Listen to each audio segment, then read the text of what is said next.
Boa noite, boa noite. Ellen Ricardo. Oi, Dani. Já estamos aqui. Que bom, que bom. Vamos aguardar mais um pouco para que as outras pessoas também cheguem. Oi, Raquelzinha. Oi, Vivi. Boa noite, sejam bem-vindas. Lília, boa noite, querida. Ana Rúbia, como vai?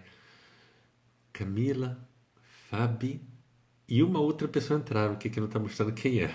Tem isso, né? Elaine, seja bem-vinda. Vamos aguardar mais um pouco. Pessoal da Fluidez, Aninha, boa noite. Vamos aguardar mais um pouco. Esther, seja bem-vinda. Para que todos nós possamos chegar, visto que nem 8 horas ainda são, né? Salve, meu caro. Oi, Camila, boa noite. Rob, é porque tem alguns nomes, né, que a gente não sabe o nome da pessoa, então tem medo de, né, de não falar o nome correto. Paula, boa noite, querida.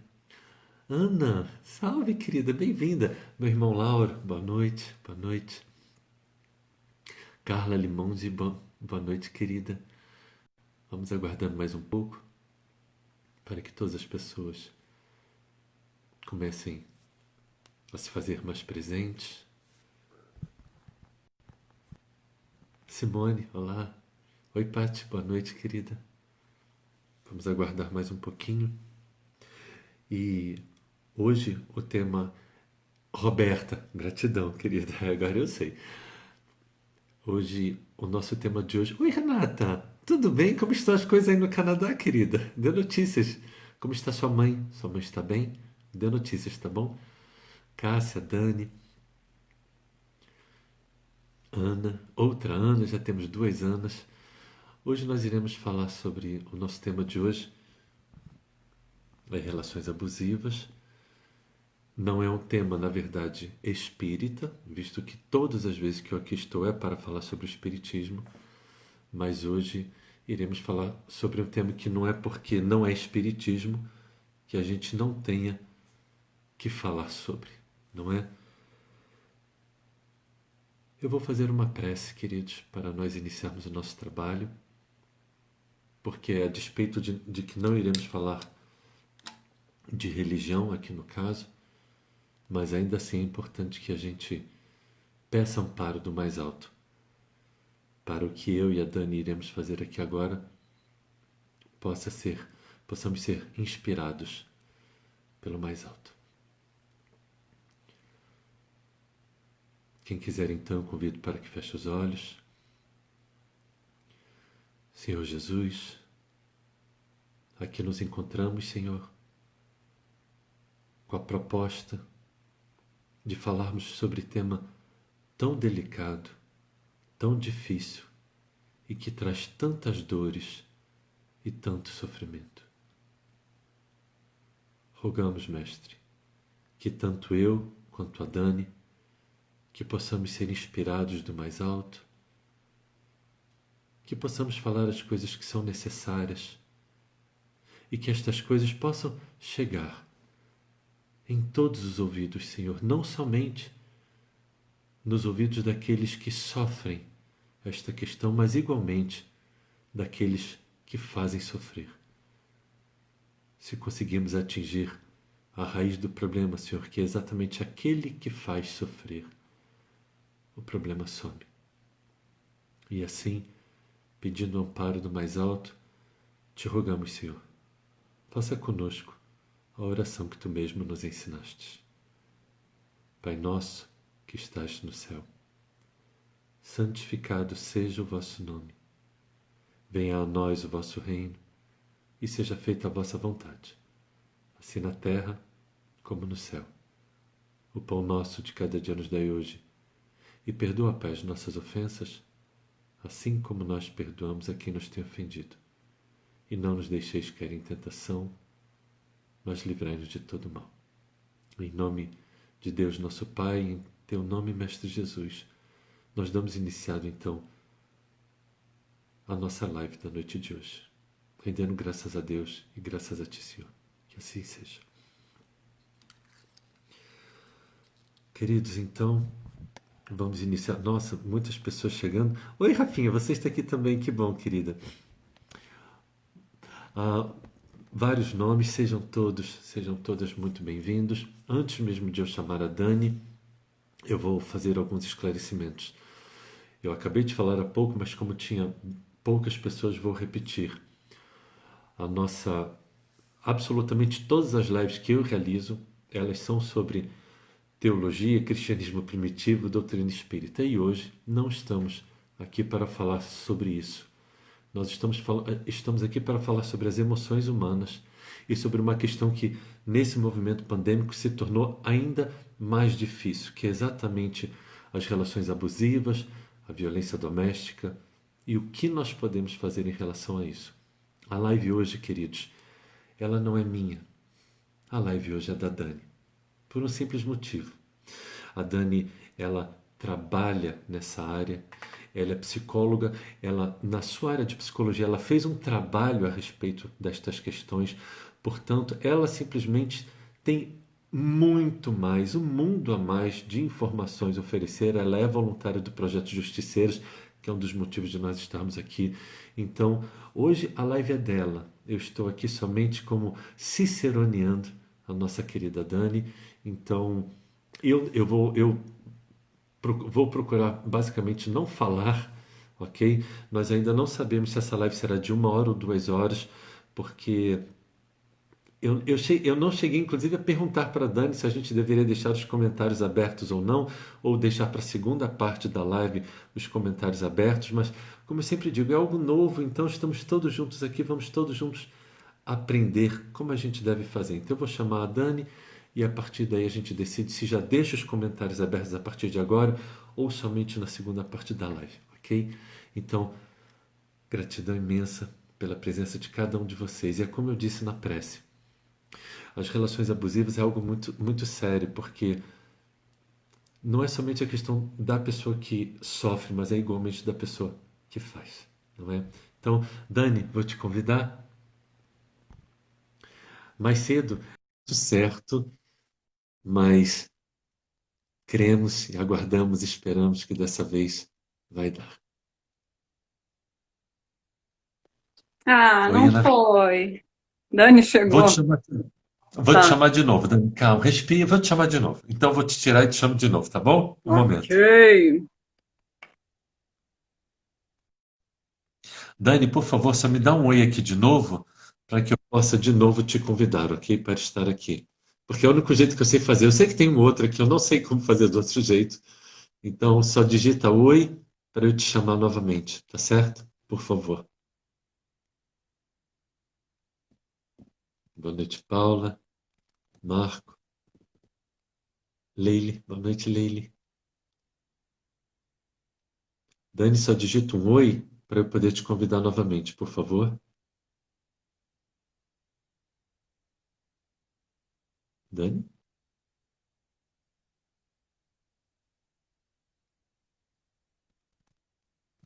Ué, cadê a Dani, pessoal? Olá, Maria Paula, boa noite, querida. Cadê a Dani? Nossa, Maria Paula, você mandou uma mensagem, eu não sei se eu te respondi. Agora que eu tô me... Espero ter respondido, não lembro mais. Boa noite, Dina. Ângela. Dani, cadê você? Criaturinha. Oi, Carla. Boa noite, querida.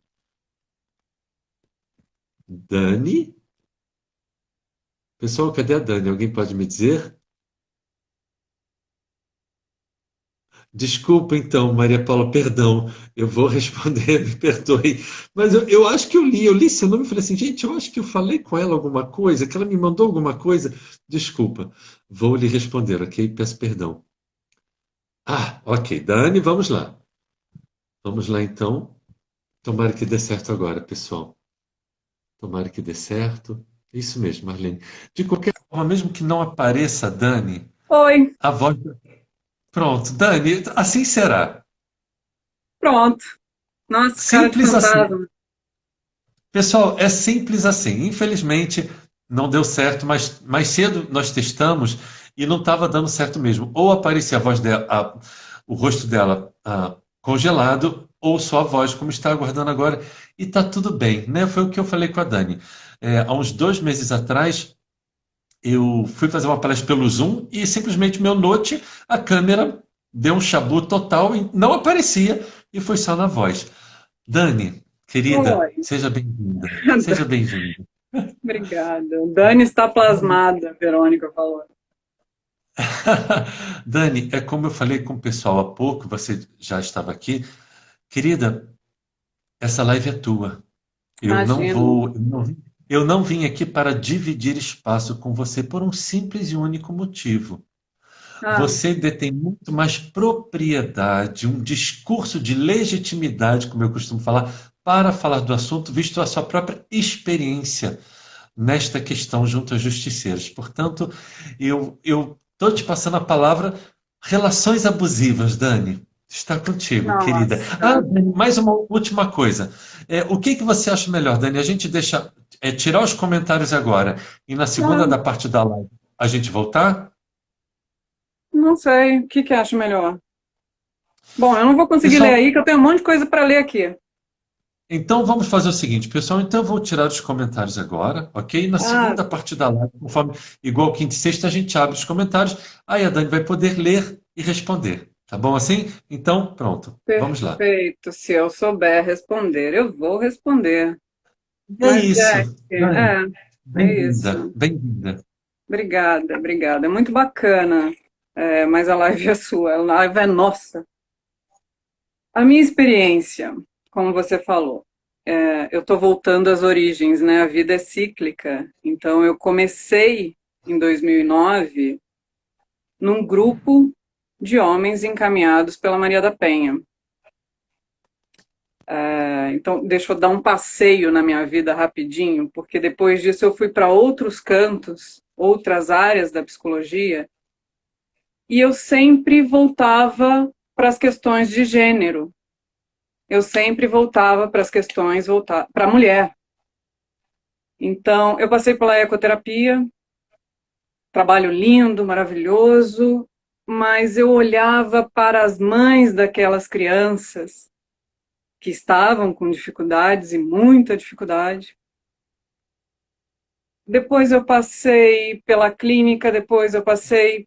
Aí veio a minha própria história da maternidade, que me levou para um caminho da psicologia da parentalidade ou da perinatalidade, porque eu tive é a história do lado B da maternidade que ninguém fala, né? Que a sociedade coloca para a gente algumas questões voltadas à maternidade e na hora H você vê que não é isso.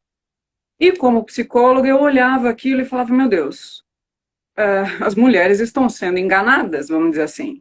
Eu fui enganada. Onde é que está a parte bonitinha do puerpério, de você amamentar com o peito sangrando?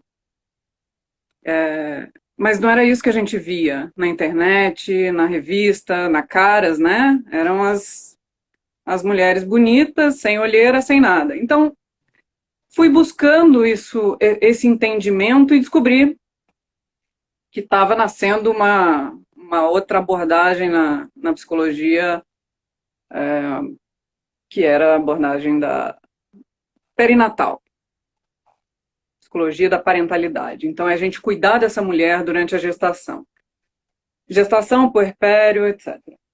Ainda assim, aí eu fui fazer até um voluntariado num hospital aqui em Brasília, numa UTI neonatal, e o olhar sempre voltado para a mulher. Sempre voltado para a mulher. Tracei planos, até com uma amiga querida, vamos fazer assim, trabalhar essa gestação, cuidar dessa gestante, cuidar dessa mãe, mas eu só via o depois, eu só conseguia ver o depois. Essa mulher numa situação já de conflito, de confusão, porque a gente fica numa confusão, né? A sociedade está te dizendo. É o mito do romantismo, tudo é romantizado, o sofrimento é romantizado, né? Então, a mulher ela tem que carregar todas as mochilas e não pode dizer que está cansada. Não pode. Vide Facebook, Instagram com fotos maravilhosas. E eu sempre tive esse olhar sempre para a mulher. A minha preocupação era a mulher, carregando esse monte de mochila. E vamos fazer o que com isso? Vamos dividir ou vamos dizer para ela, olha, tá bom, não precisa carregar tudo isso. Pois bem, esse planejamento da psicologia perinatal, hoje eu falo com essa amiga, eu falo, olha, a hora que começar a dar errado, você manda para mim. Porque a hora que a mulher começar a pesar esses conflitos de casamento, maternidade, trabalho, vida profissional, etc, etc, é quando o barco começa a afundar, aí você manda para mim. Vamos falar de patriarcado, de violência de gênero, porque está tudo entrelaçado. A história, a nossa história, a história da violência de gênero, a gente não pode falar de violência de gênero sem falar do patriarcado, da nossa própria cultura. Como isso tudo foi constituído. Né? A gente tem um ranço ainda do patriarcado. Né? Você viu ontem uma fala sua, simples, mas o tanto de polêmica que gerou. O modo como a gente... Né? Sim. A gente tem um ranço. E não dá para separar. A gente está em evolução, a gente está em mudança, tá, lenta e gradual, sim. Vai acontecer? Não sei para qual geração que nós vamos ter, de fato, uma igualdade de gênero. Então, deixa eu trazer para vocês, depois desse meu passeio por mim mesma, que foi também um reencontro com a Daniela psicóloga. Eu voltei lá para esse grupo de homens encaminhados pela Maria da Penha, de 2009. Eu coordenei um grupo, era um estágio aqui no TJ, aqui de Brasília. E a Maria da Penha tinha acabado de ser sancionada. Foi 2006, a lei é de 2006. Esse meu trabalho é de 2009. Foram 11 encontros com esses homens. E o olhar para esses homens tinha que ser totalmente despido da minha própria percepção como mulher nessa sociedade não igualitária. Entende a dificuldade? Mas aconteceu. O processo com os homens, quando acontece, o processo de transformação, quando acontece, quando eles se permitem, é muito bonito. É muito bonito. Eu tive uma experiência maravilhosa no sentido de, assim, eles começaram comigo e com a outra amiga que estava no trabalho também, reproduzindo o ciclo da violência. Éramos mulheres mandando um monte de homem fazer o que eles tinham que fazer. Em suma, era isso. Eles estavam ali cumprindo ordens de 2 mulheres. Só que eles estavam sendo encaminhados por uma lei por terem agredido as próprias esposas, as próprias mulheres. Então a gente era seguida no estacionamento, perseguida no estacionamento, sofria ameaça, coação. Teve um cara que uma vez chegou no meu ouvidinho e perguntou que tipo de presente ele poderia me dar. Olha o sedutor, tentando conquistar a gente. Esse cara especificamente, ele queria que eu abonasse as faltas, porque a gente fazia um relatório, inclusive presencial, era obrigatório a presença deles no grupo. E aí ele falou, não, eu não venho, mas você me dá presença e o que você quer por isso? Então a gente passou a ser acompanhada, as nossas sessões, os nossos encontros passaram a ser acompanhados por um segurança do fórum, porque era descarado mesmo, iam seguir a gente no estacionamento, tentando manipular, tentando coagir, para ver se a gente cedia. Esse é o processo de dominação do homem. É assim que ele faz. E nós falamos disso lá no ciclo da violência e nos tipos de violência, né? A violência, ela não chega com um tapa, ela não chega com um espancamento, ela vem sutil. Ela vem sutil, em forma de humilhação, de agressão verbal, e etc, etc. Nós vamos falar disso lá na frente. Então, para vocês terem uma ideia de como a gente ainda tem esse ranço, né? Vamos falar um pouco da própria Maria da Penha, essa mulher. Pode ser, Jack? Claro. Mulher Maria da Penha. Ainda bem que tá tudo anotadinho aqui, olha só. Não sei se todo mundo conhece a história dela. Ela tem um livro maravilhoso, ela tem vários depoimentos aí na internet, contando a própria história dela. Ela é uma sobrevivente. Então, ela fez um mestrado na USP, era uma mulher super, já à frente do seu tempo, né? Em 76 ela casou com um colombiano. E aí tiveram 2 filhas. Nesse meio tempo, fazendo mestrado, fazendo pós, se cuidando, estudando, trabalhando, etc., as agressões começaram. Tinha já uma diferença ali, hierárquica, digamos assim. Ele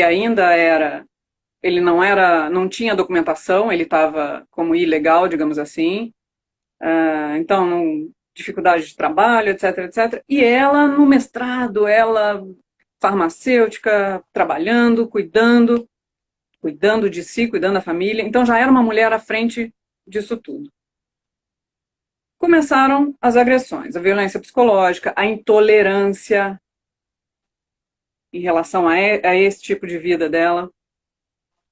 Mas ela sempre recuava e vinha a tal da fase da lua de mel, que é aquilo que a gente comentou, que é quando ele fica amoroso, ele vira o príncipe de novo, e a mulher se lembra, foi com ele que eu me casei. Pronto. Nessa lua de mel eles tiveram a 3ª filha. Em 83, em 76 ela casou, em 83 ele deu um tiro nas costas dela, enquanto ela estava dormindo. Ela ficou paraplégica, e aí teve milhões de outras sequelas. Ele disse que isso foi uma tentativa de assalto. A perícia desmentiu essa versão dele depois. Ela hospitalizada, cirurgia, tratamento, sequela física, sequela emocional. 4 meses depois ela volta para casa. O que ele faz? Deixa ela em cárcere privado por 15 dias. Não bastasse tudo aquilo, fica em cárcere privado por 15 dias. E aí, durante um banho dela, ele tentou matá-la de novo, eletrocutada. Foi uma dupla tentativa de homicídio. Ele tentou 2 vezes matar a Maria da Penha. O que aconteceu? O primeiro julgamento foi 8 anos depois, em 91. Ele foi sentenciado a 15 anos de prisão por tentativa de homicídio. E aí, aquilo que a gente já conhece, entra recurso, a defesa coloca mais recurso. Ele conseguiu sair do fórum em liberdade. O segundo julgamento em 96. A agressão foi em 83. Olha só. Nesse segundo julgamento, 10 anos e 6 meses de sentença. Mais recursos, alegação de irregularidade processual e, mais uma vez, a sentença não foi cumprida. Em 1998, Comitê Latino-Americano de Defesa dos Direitos da Mulher, o Centro para a Justiça e o Direito Internacional e a própria Maria da Penha denunciaram o caso para a Comissão Interamericana de Direitos Humanos da OEA, Organização dos Estados Americanos. Ou seja, a gente já tinha um monte de tratado, de convenção assinada, a Convenção de Belém do Pará, que depois eu vou falar disso também, é lá de, acho que é de 94, que também visa proteger a mulher em situação de violência doméstica. Então, assim, já tinha um monte de tratado, de acordo assinado, Brasil sendo parte desses acordos, só que ele permaneceu em silêncio. Ele foi omisso. Em nenhum momento, durante esse processo, o Estado brasileiro se pronunciou. Olha outra violência. E aí, em 2001, depois de 4 ofícios, de 4 pedidos de resposta da OEA mandando o Brasil se responder, o Estado, e sem resposta, obviamente, não deu nenhuma resposta, o Estado foi responsabilizado por negligência, omissão e tolerância em relação à violência doméstica praticada contra as mulheres brasileiras. É triste, né? Ela ainda sofreu uma outra violência por parte do Estado. A omissão, a falta de cuidado, o Estado que tem que proteger, o Estado que tem que cuidar. E aí, a partir disso, foram sancionadas as medidas, etc, etc. A lei foi sancionada em 7 de agosto de 2006, a Lei 11.340, que levou o nome da Maria da Penha. Maria da Penha recebeu condecorações no mundo inteiro. Ela é reconhecida, a pessoa Maria da Penha, ela é reconhecida internacionalmente por essa história de luta e hoje a militância em defesa da mulher. Né? Ela é um marco na luta contra a violência doméstica. E em 2000, olha que coisa mais linda, Prêmio dos Direitos Humanos, Medalha da Abolição, Ordem do Mérito Rio Branco. E em 2017, Jack, ela foi indicada ao Nobel da Paz. Nossa, não sabia. Coisa linda. E aí eu vou trazer, abre aspas, uma fala. A Maria da Penha me transformou em um monstro. Não tentei matá-la. O único erro que cometi foi ter sido infiel. Por isso, ela armou toda essa farsa.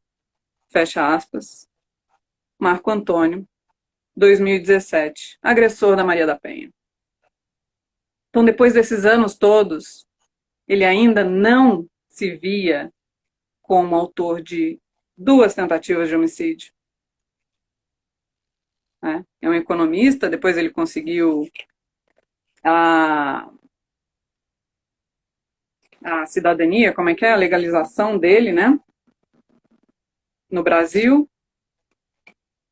E voltou a história. É uma outra violência. Voltou a história para ela. Eu não fiz nada disso.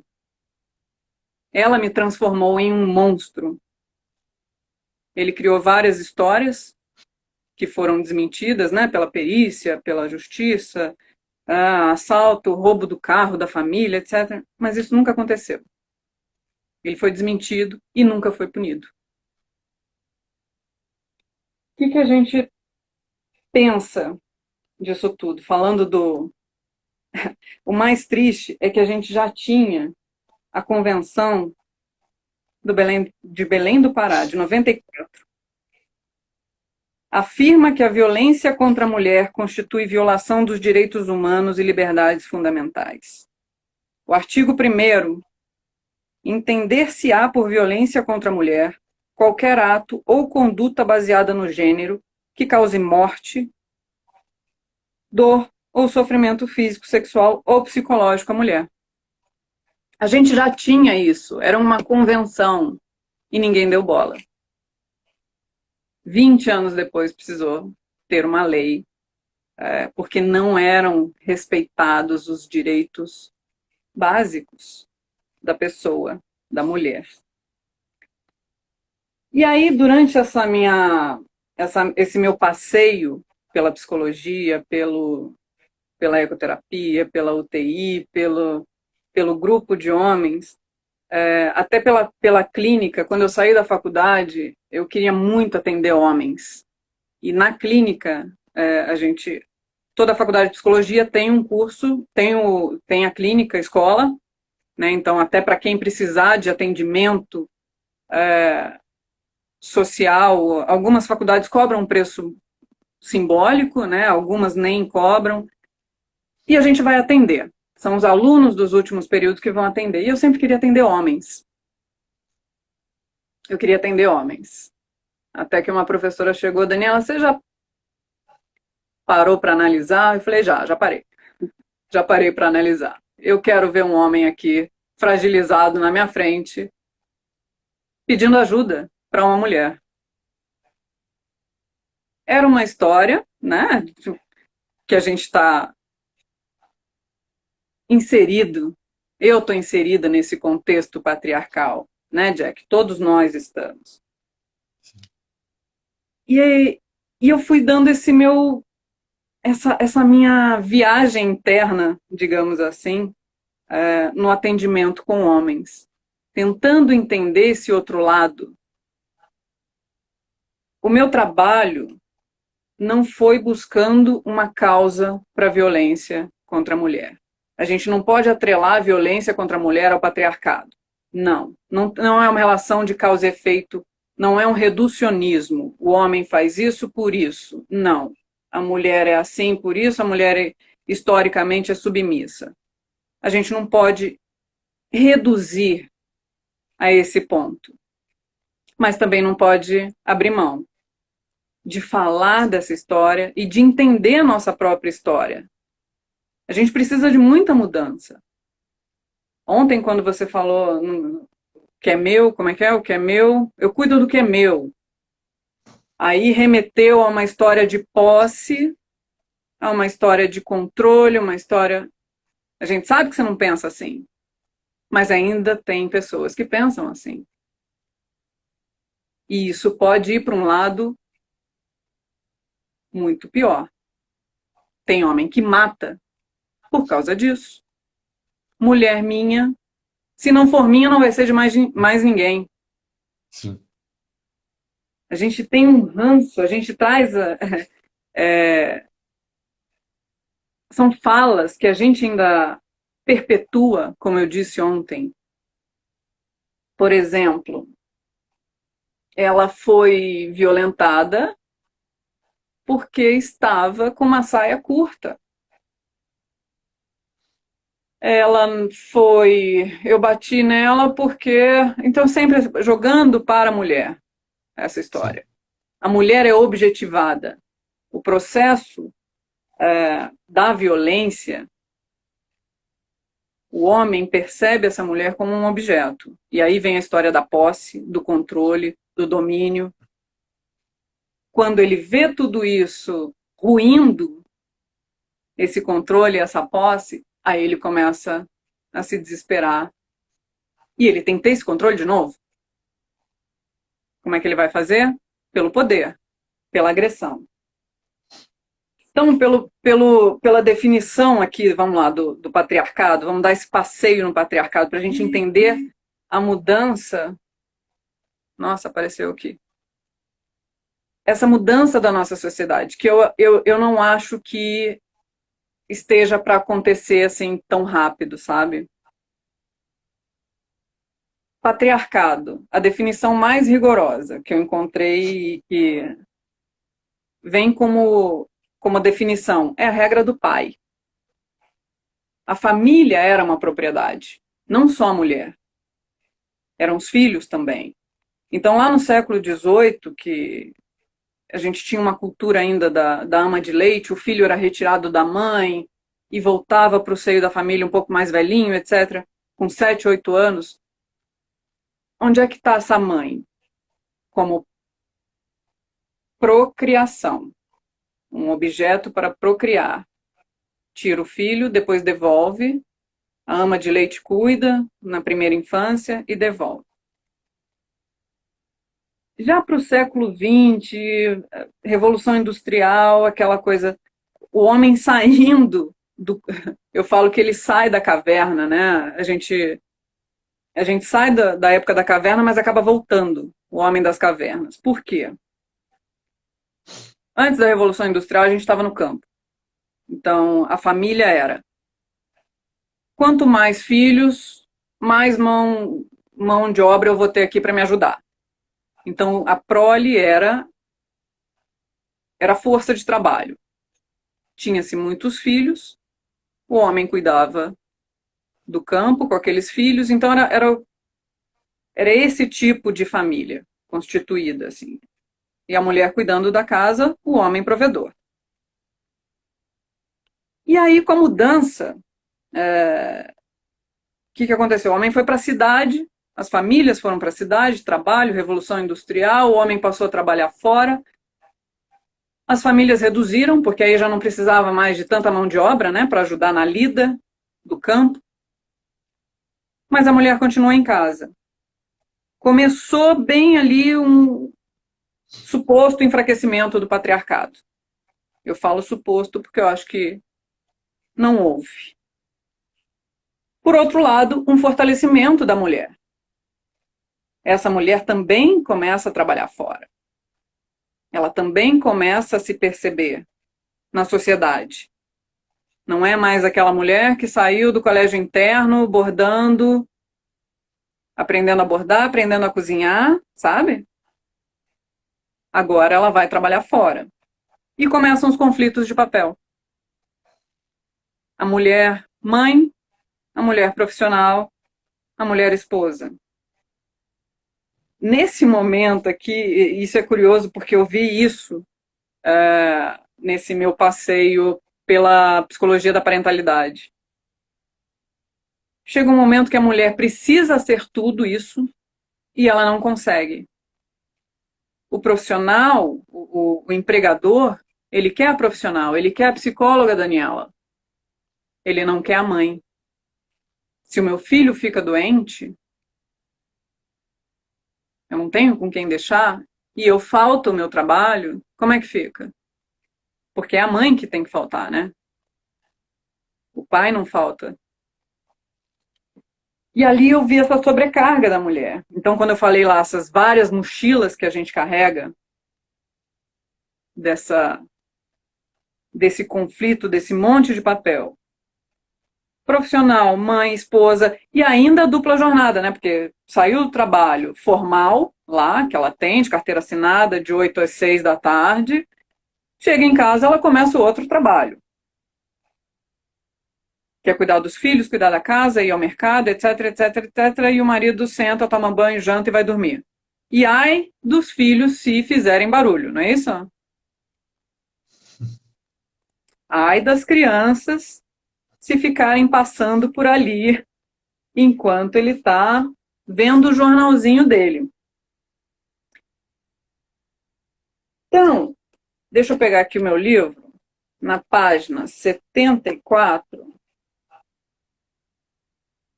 Você está entendendo, Jack? Quer perguntar, Sim. Jack? Não, eu acho que talvez as pessoas queiram saber mais sobre, hoje em dia, né, nesse movimento pandêmico, as relações abusivas, o que que elas devem fazer, como surge, qual é a fragilidade das mulheres para se deixarem envolver nessas relações abusivas, como sair, né? Então, talvez as pessoas também estejam bastante interessadas. É um processo muito destrutivo. Deixa eu mostrar aqui na página 79. A vulnerabilidade da mulher nesse processo de violência. Por que é tão difícil a gente sair de um contexto de violência Como doméstica? começa a violência, Dani?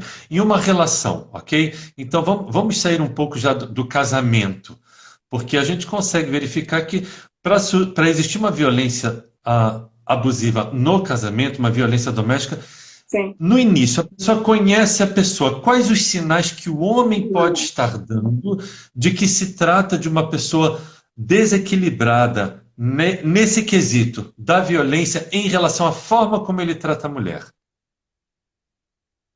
São sinais bem sutis. É aquilo que você fala sempre. O modo como ele trata as outras pessoas, se ele é grosseiro, se ele não é. Mas foi naquele momento, porque o guardador de carro ah, deixou o carro num lugar muito escuro e ele explodiu com o rapaz. Ah, alteração de comportamento muito explosiva. Ele é um cara doce, meigo, mas ele dá sinais. Ele vai explodir. Ele vai ser agressivo verbalmente, vai ofender. Isso vai elencando, isso vai aumentando. É aquele nível de tensão que nós falamos, o aumento da tensão. A violência, ela é cíclica. Começa com um aumento de tensão. São essas discussões mais acaloradas, xingamento, diminuição da mulher. Por que as mulheres se permitem a essas situações, Dani? Existe alguma questão? Como você falou, eu sempre vivo falando isso nas lives, né? É, às vezes é uma questão cultural, baixa autoestima, porque ele tem olhos azuis, é loiro e tem 1,90 m, sei lá. Agora, Sim. por que as mulheres, qual é a fragilidade interna para a mulher ela se deixar envolver, mesmo que aquela luz amarela está piscando num alerta? E por que quando ela vê um sinal de violência, não somente com os outros, com ela própria, o que ocorre para a mulher ela não buscar ajuda? Primeiro é a vergonha. Isso tudo que eu falei dessa cultura do patriarcado, a gente tem um ideal, tanto de maternidade quanto de casamento. Então, você desconstruir isso é muito complicado. Então, ela vai se calar. As mulheres de antigamente, aí eu falando até da minha própria família, era aquele casamento perfeito. Sendo que o homem lá fora tem outra família, tem outra vida, tem etc, etc. Mas ele é um bom provedor, ele é um bom pai. A gente aprendeu a justificar esses comportamentos durante muito tempo. Durante muito tempo. E aí, quando você casa, você idealiza a tua família, idealiza um matrimônio. A gente fala na psicologia que a mulher, antes de ter um filho, ela já é mãe lá na adolescência, quando ela começa a planejar o casamento, aí encontra um namoradinho, já planeja o nome do primeiro filho com esse primeiro namoradinho. Essa construção começa aí. E quando ela dá de encontro a essa realidade, que é totalmente diferente essa construção dela, ela se sente envergonhada, humilhada, enfraquecida. A violência emocional.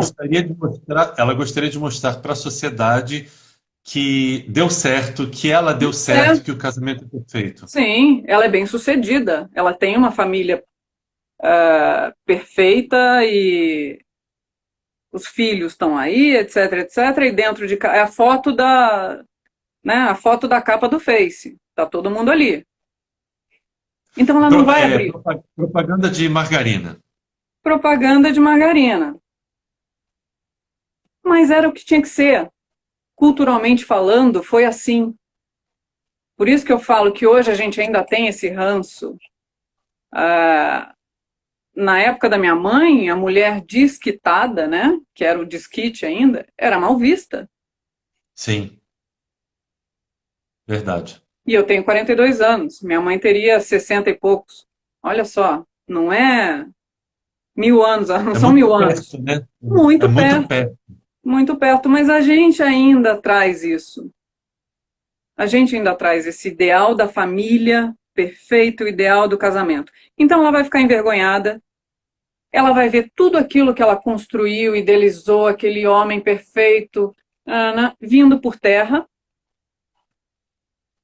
E em algumas vezes ela prefere se calar e continuar com aquilo, e continuar nessa relação, em prol de uma situação favorável, entre aspas, quer ter uma família, quer ter um homem provedor, quer ter uma casa, quer ter... Porque se ela sai, se ela se divorcia, vem o ônus com tudo isso, né? O filho, Sim. os filhos, o trabalho, porque a pensão vai ser pouca, não vai conseguir arcar com tudo isso. Então, às vezes, ela prefere se calar, a ter Ou que seja, romper com esse sim, padrão. Fala.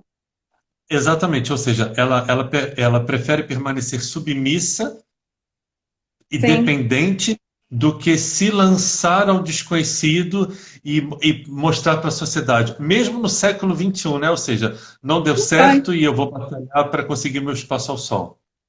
Sim, porque Me ainda diga é uma muito coisa, Dani. difícil. Hoje em dia, nas relações abusivas, eu já vi vários movimentos que eles dizem que mesmo as pessoas de fora devem denunciar as relações abusivas. É isso mesmo? Agora Por exemplo, em briga de isso, em briga marido e de marido e mulher, mulher, o outro mete a colher, todo mundo né? mete a colher. Sim. Ou seja, essa é uma visão da sociedade, da própria, não somente do projeto Justiceiros, mas de Não, outro. Ou seja, se eu não. vejo que alguém está vivenciando uma relação abusiva, Sim, eu devo sim me intrometer. sim. Você pode fazer uma denúncia. Olha, eu acabei de ouvir uma discussão aqui no andar de cima, tem grito, etc. Isso aqui aconteceu na minha quadra recentemente. Olha, Num grupo de WhatsApp, eu não estava em casa no momento, então eu não vi as conversas. Quando eu cheguei à noite, que eu olhei cento e tantas mensagens, e aí eu fui vendo como começaram as mensagens. Gente, que grito é esse? Gente, o que está acontecendo? Alguém sabe de onde está vindo? A especulação. sim. Especulação num grupo de WhatsApp. Até que, depois de um tempo, uma mulher postou: Olha, já interfonei para o porteiro, aconteceu isso, isso, isso. Eu chamei essa mulher no privado e falei: Olha, eu acompanhei ali, eu estava longe, mas eu li toda a conversa porque foi me dando uma angústia. As pessoas especulando que grito era aquele, de onde vinha, o que, que vão fazer, gente, deixa para lá, deixa para lá. E essa mulher foi, interfonou no apartamento: O que está acontecendo? E deu caso até de ambulância. Eu chamei ela no privado para elogiar. Falei: Olha, parabéns. Você pode, com certeza, você evitou ali o pior. Ela disse que a mulher Me estava diga uma muito coisa. nervosa. Continue. Hum. Sim, ela disse que Me a mulher diga uma estava coisa. muito nervosa, não, sem entrar em detalhes, etc. E era uma mulher, essa que foi lá meter a colher, é uma mulher que trabalha com violência contra a mulher. Então, olha Olha, já o pensamento. sim, A gente sabe que qualquer minuto pode custar a vida de uma mulher. sim. Dani, me diga uma coisa. Existe o caso, por exemplo, se ela fizesse isso, e pode existir, creio que sim. Vocês já tiveram alguns exemplos nesse caso, tipo, alguém denunciar e chegar lá e a mulher, por exemplo, ter apanhado e falar, não, tá tudo bem, sai daqui, eu vou resolver isso com meu marido. Já ocorreu isso? Sempre. Na maioria das vezes. Na maioria das Meu vezes. Deus. É mesmo? Quer Na dizer, maioria não, das vezes ocorre isso? as denúncias não prosseguem. A mulher, quando vai para a delegacia, a tal da subnotificação, né? Ou ela não faz a queixa, ela tem um prazo, depois que ela vai na delegacia da mulher, dá a queixa, ela tem um prazo para continuar com aquilo. Muitas não voltam, desistem, por medo. Ela sabe, é aquilo que eu falei outro dia, ela sabe que se esse processo for adiante, se ela foi espancada ontem, sem processo nenhum, amanhã esse cara vai matar ela. Ela vai ser morta. Então fica o receio. Ela já viu o pior, Sim. mas nós E, temos e- uma história de uma amiga, essa semana, uh, que denunciou um caso para os justiceiras, e ela falou: Olha, não é comigo, é com a minha amiga, entrem em contato assim, assim, assado. E aí o que a gente faz? Ah, sim, continue, depois eu faço a pergunta, continue. entra todo mundo nessa história dela. A psicóloga, a advogada, assistente social. Se ela vai querer levar isso adiante ou não, a gente já não pode interferir. Alguns casos, sim. Ah, Essa era a minha pergunta, Dani. Por exemplo, a pessoa que ela vai na delegacia, tá bom? Então, o namorado, marido, seja o que for, bateu na mulher, ela vai na delegacia. Existem questões legais a partir daí de proteção para essa mulher? Porque veja bem, vamos supor, eu bati na minha namorada. Então, minha namorada vai na delegacia, mas até eu ser chamado, eu continuo solto, não é verdade? Ou seja, sim, essa mulher é como se ela estivesse cutucando a onça com vara curta, como diz no ditado popular. Ou seja, pode sim, ser até pior para ela, porque se eu sou um homem violento e eu sei sim, que ela foi na polícia, eu vou ameaçar ainda mais, não é isso? ainda mais. Pois é. Ou seja, peraí, deixa eu entender. Então, as mulheres, elas meio que estão sem defesa? Não, é complicado. É lento, mas acontece. Medidas protetivas. Ela pode pedir o afastamento desse cara do lar. Mesmo se for de um namorado. Sim, é, eu soube essa semana de uma mãe pedindo medida protetiva para o filho. O filho foi retirado de casa. Se ele Olha, descumprir a medida protetiva, ele tem que se manter isolado da mulher, de todas as formas. Fisicamente, não pode nem mandar mensagem por celular, telefonar, ele tem que sumir. e Para para que que isso, essa isso mulher. demora muito esse processo, Dani? Agora, com a quarentena, Jack, o que aconteceu? 7 de julho, a gente teve uma medida de enfrentamento, justamente por causa do Covid. A justiça não está parando por causa do Covid. Muito pelo contrário, ela está sendo muito mais ágil nas questões de violência contra a mulher. Então, enquanto perdurar, olha só, é a Lei 14.022 de 7 de julho, enquanto perdurar o estado de emergência decorrente do Covid-19, prazos processuais, concessão de medidas protetivas, atendimentos às partes, tudo isso segue sem suspensão.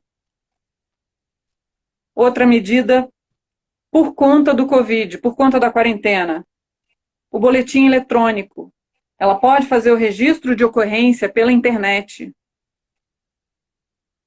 Se ficar muito difícil pela quarentena, pelo isolamento, vamos sair, não vamos, pela internet. Ela faz o boletim de ocorrência, o juiz analisa e vai definir a medida protetiva. Pode definir para Esse ela um processo abrigo? demora, Dani?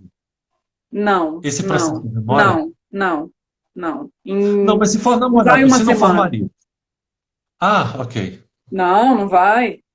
Marido e esposa também, tá? Eu estou atendendo um caso de 2 mulheres. Então, nós estamos falando da violência contra a mulher. Ela pode acontecer no âmbito doméstico, uma violência intrafamiliar, como eu falei, da mãe, do filho para a mãe. Esse filho ameaçou a mãe, quebrou o celular da mãe. Olha. Olha só. Perdeu o emprego na quarentena, estava deslocada, não importa, não interessa, não justifica. E a mãe o que fez? Pediu ajuda da polícia. Bom, Ele não se afastou, ele não cumpriu a medida protetiva e ele foi retirado de casa depois. olha. O que pode acontecer? A mulher pode ser encaminhada também, ela tem direito a um abrigo, a uma casa-abrigo. São várias. Mulher, famílias em situação de violência. Elas, além de tudo, elas são acolhidas. Não tem para onde ir, ela vai, a família vai para esse abrigo. Em alguns estados, a mulher recebe um auxílio aluguel, porque a gente sabe da dependência financeira. Essa mulher vai para onde? Ai, Sim. sai de casa. Vamos dizer para ela, é fácil, querida, sai de casa. Sai de casa Pois para é. onde? Esse é o problema. Esse é o Eu tô, problema, né? eu tô atendendo um imigrante que não tem sequer um parente no Brasil. E eu vou falar para ela, vai para casa de um parente, de um amigo. Vai para onde? É. ela não tem nem condição financeira para voltar para o país dela e não tem uma rede de apoio aqui, alguém com quem ela possa contar. Para isso, existem esses abrigos. Casa da Margarida, etc, etc. Então a gente sabe que a dependência financeira é um desses, é um fator de risco, é complicador para a Sem dúvida. situação de violência. E aí você falou o que é difícil a mulher sair desse contexto, Jack. A violência ela pode ser cíclica, como a gente falou, o aumento da tensão, a explosão, que é o ato violento, a lua de mel, fica nesse jogo, nessa manipulação, que já é, por si só, muito doentia. Mas tem a violência perversa também. A violência perversa é fazer o mal Ok. pelo prazer de ver o outro subjugado, humilhado. Então isso também existe. E aí faz um estrago no emocional, no psicológico, esse condicionamento da mulher, porque durante essa violência, principalmente a violência psicológica, chega um momento que ela não sabe mais se aquilo que ela está vivendo é a realidade, é ela mesma, é por causa dela, é por causa dele. Isso. Então, Isso. Agora, psicologicamente falando, fala. não, continue, termine o seu. É porque já estamos terminando. Já terminamos, na verdade. Temos Que 3 minutos. isso? Já. Você fala demais, Vamos, Jack. vamos fazer o seguinte. Nessa nossa segunda parte, live, Dani, a gente vai abrir para os Vamos lá. comentários, mas seria interessante você já deixar anotado para quando voltar, Tá. falar exatamente sobre o porquê, como se desvencilhar, ok? Então a gente já entendeu, é um ciclo. Agora, como sair disso, né? Como a mulher por si mesma, ela pode sair daí ou ela obrigatoriamente ela não consegue, então ela precisa de buscar uma ajuda.